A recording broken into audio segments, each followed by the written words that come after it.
My name is Rudy Vallée. I've got a secret.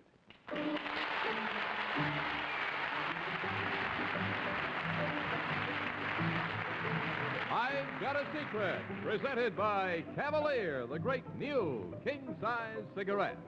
Yes, king-size Cavalier cigarettes present America's #1 panel show, I've Got a Secret, starring Garry Moore.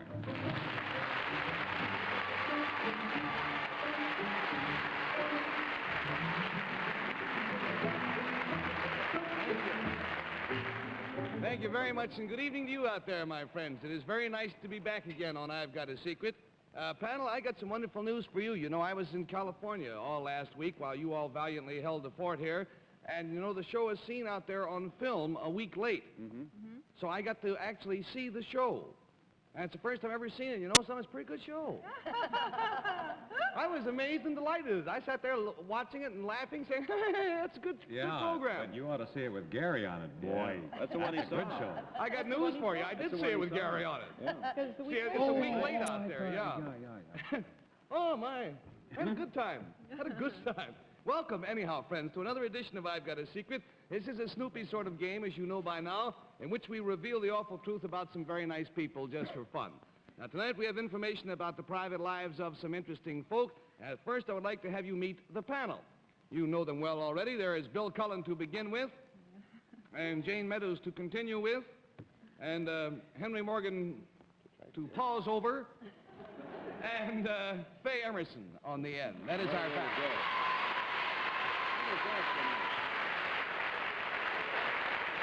All right, panel, how about reunion night? You want to play the big game? All right. Thank you, friends. Let's welcome two very glamorous young ladies.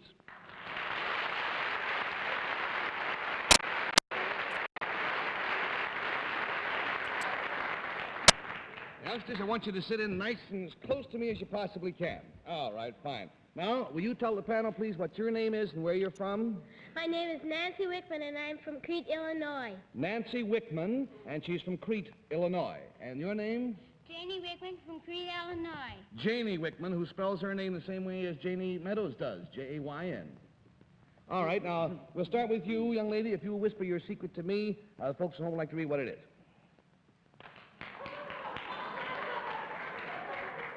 Oh, that's too bad. Now, will you tell me what your secret is, please?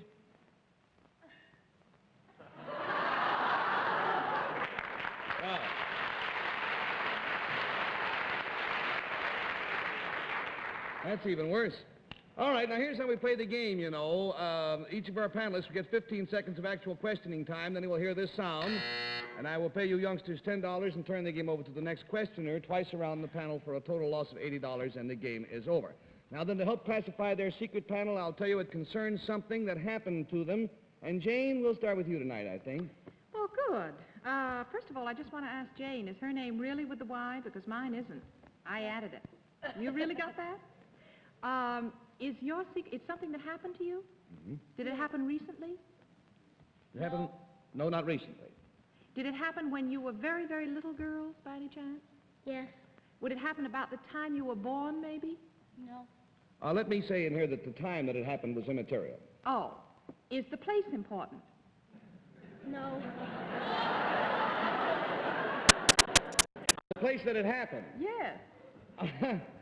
Geographically, you mean? Yes, I'll take geographically. We'll say no, huh? No. If not geographically, would it be indoors as versus outdoors? That isn't important, I don't think, to you, Jane? No. Well, now, there was a big laugh when I said the place. Should I pursue that or not? I think you'd regret it. Well, let's see. Was there anybody else involved in this thing that happened to you? Yes. Were there a lot of people? Were there a lot of people? No. No, not a lot of people. All right, young ladies, you have $10 and $70 to go. Henry Morgan. Gals, was it one people like Mother? Was it your mother? Yes. Mm-hmm. Oh. Was it something Mother did to you? Yes. Was it something that made you unhappy? Does this make you unhappy? No.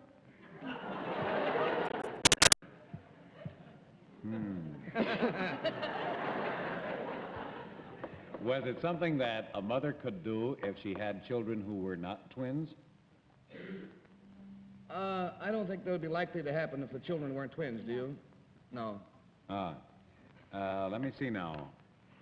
Jane got a laugh when she said where, and you are twins, of course, and Garry said don't pursue it. What could happen to twins who are very little that their mother did to them that made them happy? Did it make you happy? Did it make you happy? No. No. Oh. Jane, tell me. No, Jane, don't tell him. Jane, don't tell him. Wait a minute. Did one of you do something that the other got punished for? Yes.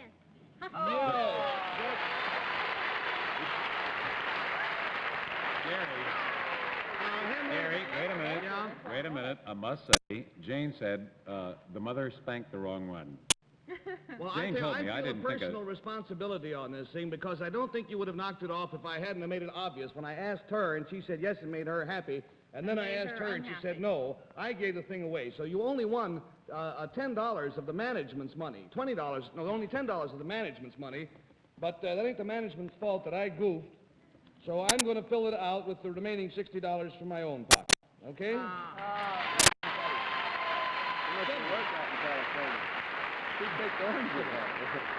Now, can you tell us the story, Nancy? What happened? Well, one day, my sister and I were playing with my mother's lamp. With my mother's lamp, and she told us not to play with it. But I broke it, and my mother said she was going to spank us, and she spanked the wrong one. That made you unhappy, didn't it?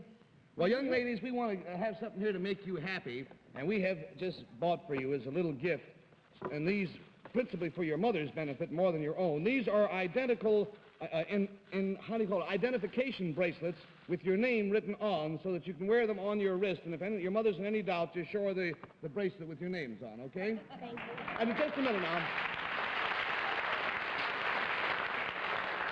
You're a little too young for these by quite a few years, but I want to ask your mother, the poor lady who made this tragic mistake, to come out and accept the cigarettes. Mrs. Wickman, will you come out here?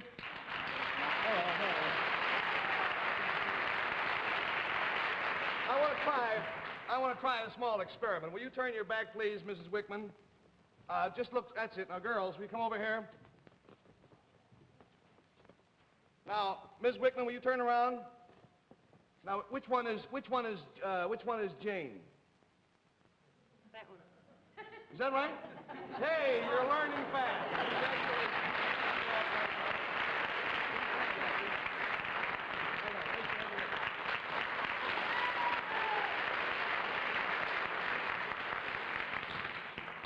Now then, my friends, if you have any secrets that you would like to submit to us, why don't you send it to us together with a small snapshot, which you do not want returned, plus your name and your address and your phone number. And send it to I've Got a Secret, 485 Madison Avenue, CBS TV, New York 22, New York.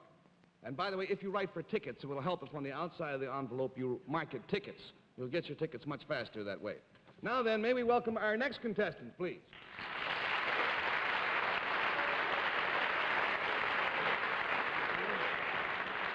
Now, if you gentlemen will pull in nice and close to me, I will tell our panel that you are not to learn these gentlemen's names until after the game is over, because to know their names would be to know their secret. So we will call them Mr. X and Mr. Y. Now, Mr. X, if you will whisper your secret to me, we'll show it to the folks at home.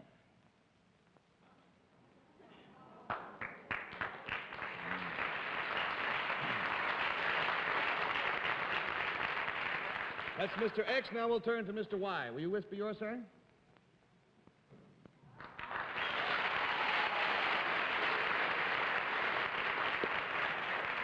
All right, now to help classify this secret panel, I'll tell you what concerns relatives of theirs. And Bill Cullen, we'll start with you, my friend.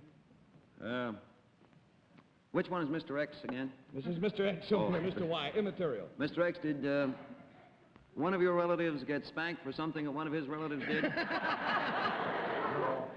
Are your names the same? I mean, actually, do you both have the same name, the same last name? My name and my relative are the same name. Oh, yours. Is this man a relative of yours? No. Would I be very apt to recognize your name? Maybe better, if I knew your name, would it be a familiar name to me? I think it would be.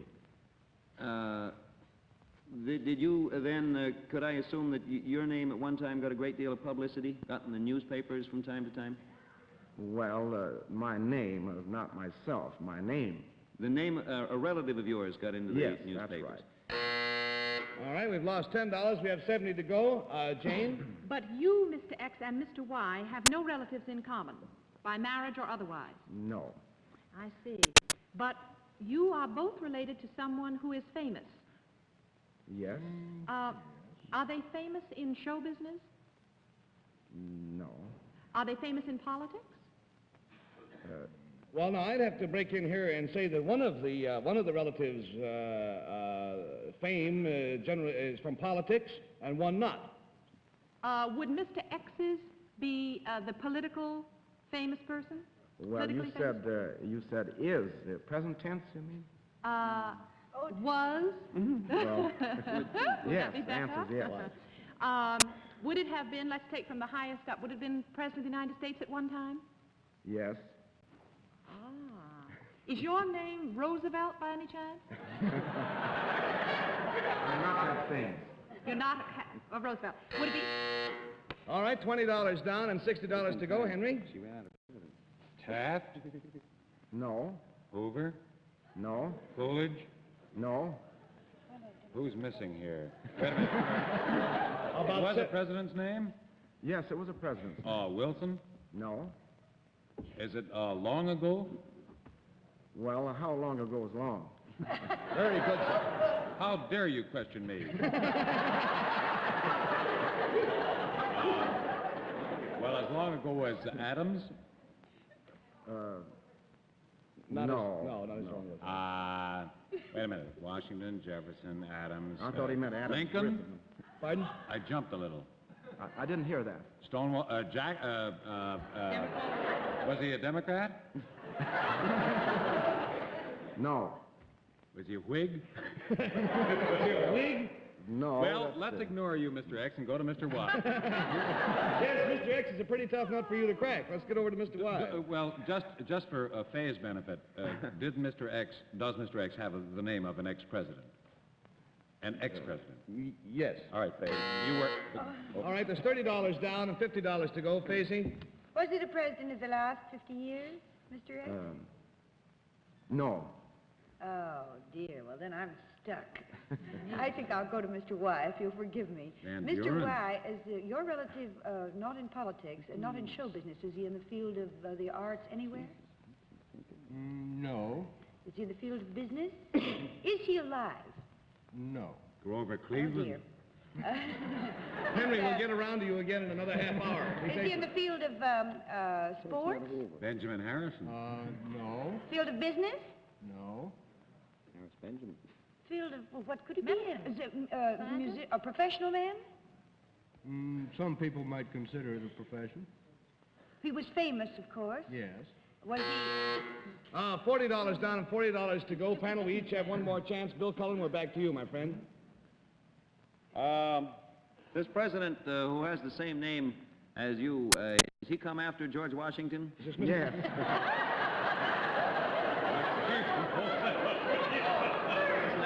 Let's narrow this Yes, down. this gives you a broad field to work in. Was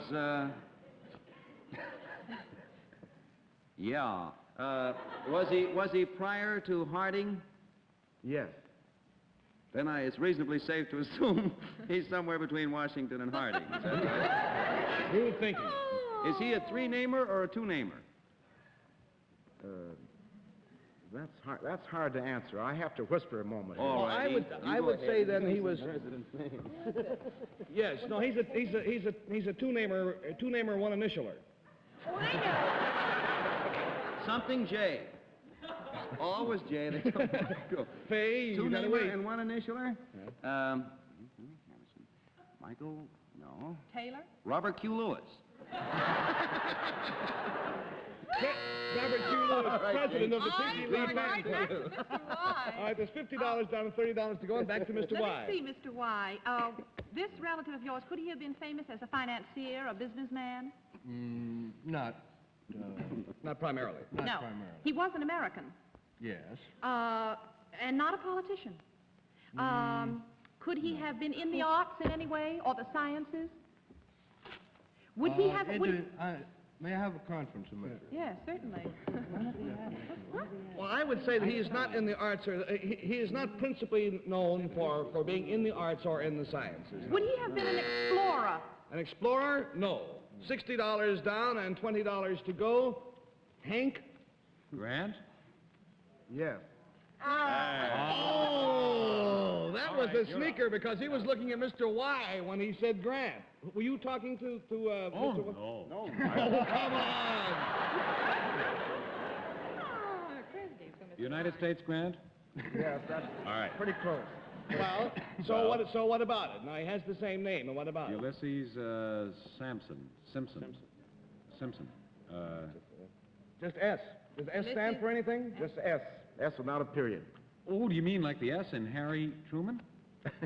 Doesn't mean anything, huh? so. Well, fellas, I'm going to cut you All off. right, wait. Huh? We know this man's name. Well, how do you know what his name is? Well, All right, take a guess. What is his name? Voltaire. Say, yes, quickly. Was the relative that you were named after, was Mr. he White. in any way notorious? No. Rather than famous? Notoriety, no. Oh, I thought maybe Jesse. Would he have Just been Were they an both educator? Would he have been an generals? educator? They both generals? Would he have been an What a educator? Wait a minute now, Hey, let's quiet are they down. both I generals? think that Bill said it. His name is Lee.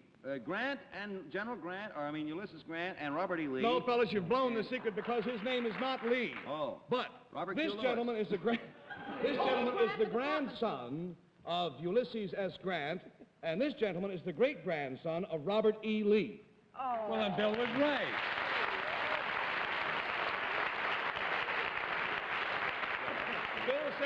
Bill said that this gentleman's name was Lee, and as it happens, it is not. His name is Ely, E-L-Y, Mr. Hanson Ely. That's a pretty sneaky way to run a show. Well, we're thankful to both of you gentlemen for being with us. If you'll sit right where you are for a moment, we have a couple of gifts for you. First of all, a carton of Cavaliers, which I know you're going to enjoy. Excuse me, sir. For you, Dr. Grant it is, isn't it? Dr. Grant, we have the Pulitzer Prize-winning book, A Stillness at Appomattox, which tells the tremendous exploits of your grandfather. And for you, sir, a magnificent new Columbia album called The Confederacy, 1861 to 1865. Thank you, sir. Thank you all very much for being with us.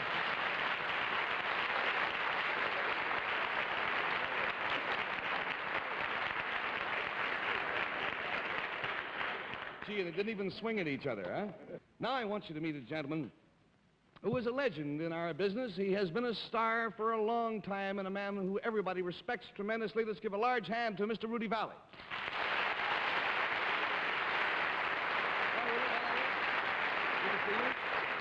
One thing, Garry, before we start, my time is your time. I've got to watch the time very carefully. What a handy thing. We are glad to have you here, sir. I say we, I mean both myself and my panel. And Good heavens, what a motley crew. it's very true. A motley crew, you will find blindfolds in front of you on the desk. Will you put same on, please? And then, well, no, take them with you. Take them with you because you have to go off stage and out of earshot. Have them on when you come back. And hurry along, if you will. I'm sure you know those folks, don't you? Would you mind telling me who these peasants are? Well, yeah, these are fairly well-known peasants. On the end, there's Bill Cullen. Yale man? Yale man? No. Pity. 'Tis a pity, isn't it? And next to him was Jayne Meadows. Yale girl. No, she's not a Yale girl. They don't have any girls at Yale. That explains why I was so lonely there. That's true. Next to him was Henry Morgan. Henry Morgan. He looked rather familiar. It seemed to me I knew a fellow by the name of Heinrich von Ost, who I worked in a picture with him called So This Is New York, which wasn't shown in New York or anywhere else, for that matter. The very same Heinrich von Ost, except he now changed his name to Henry Morgan. Why? I guess he saw the picture. Oh, yes, I see. Could be. And on the end was a young lady named Faye Emerson. Yes, I rather recognize her. You see, one time I had a talent agency in the coast called Rudy Vallée Presents, and we managed her, sold her to Warner Brothers for pictures. She's still more lovely than ever. Yes, very charming. That is a matter of fact, isn't it? Yes. Actual fact. She married, is she? Yes, she married Skitch Henderson. Skitch Henderson. Skitch Henderson. He's a pianist. Pity. Yes. All happens that way. Now, will you tell the folks out there what your secret is about, sir? Do I tell them? Yes, you can tell them. They can't hear me. No, they can't hear you. They're well out of earshot. I'm going to raid Faye Emerson's icebox. Here's what we did. You see, in Mr. Vallee's set, at 9:30 in the evening, one dines, and so he is here at 9:30. We must feed him. We didn't have room for a formal dinner, so this afternoon, unbeknownst to Faye Emerson, but with Skitch Henderson's permission, we went into Faye Emerson's apartment, and we took her icebox out of the apartment, as it stood, and complete with all of the food that Faye had in it. She doesn't know that it's gone because we did it just before showtime. Will you join me in a snack, Mr. Vallee? I'd like to eat if you see gentlemen marry brunettes. I'm eating all the time in that picture. So I heard. Here, it's a good picture, too. Yes, sir. Join me, if you will. Right, thank you. Very well. Funny you don't look like Betty Furness at all.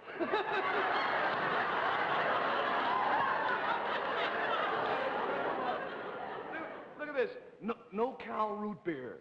No Smirnoff vodka. Not from Faye. I'm afraid there's a can of beer in there. Can we have the panel back in, please? From now on in, Mum is the word. Mum is the word. Have their blindfolds on. Be sure that they're blindfolded. No peeking. Yes. A little tomato juice, yes. Yep. Mustn't mention. Yes, we mustn't mention what it is we're doing or what we're doing it with.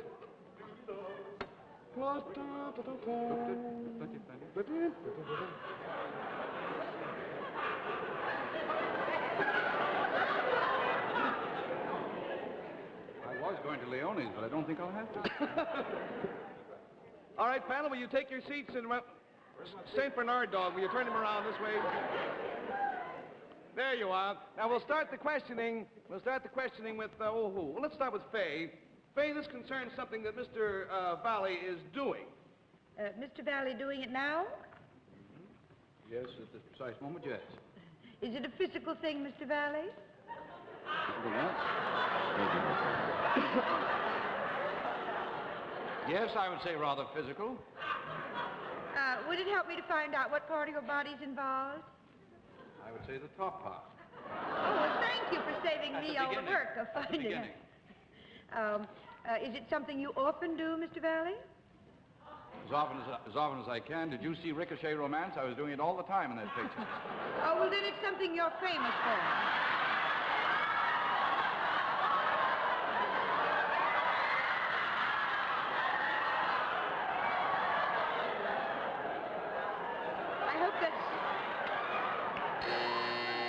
I hope that's something he's doing and nothing I've said. You know me, we're out of time. Are we out of time? Because we haven't even finished. Well, panel, I'll tell you what we're doing.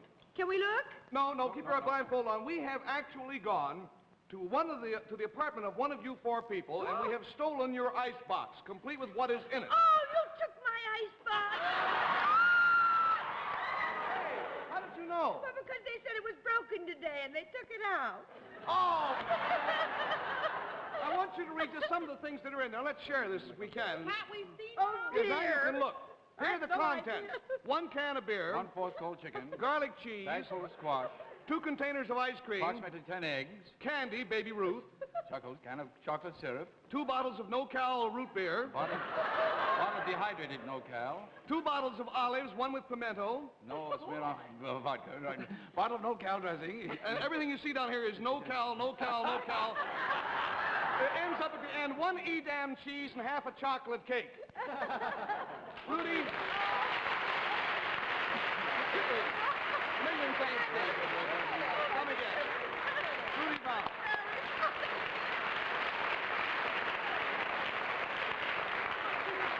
Only say this so the country doesn't think I'm a poor housekeeper. We live in the country, as you know. This is from the city apartment. Marvelous layout of food. Now, my friends, we'll be back for our personal question if we have time.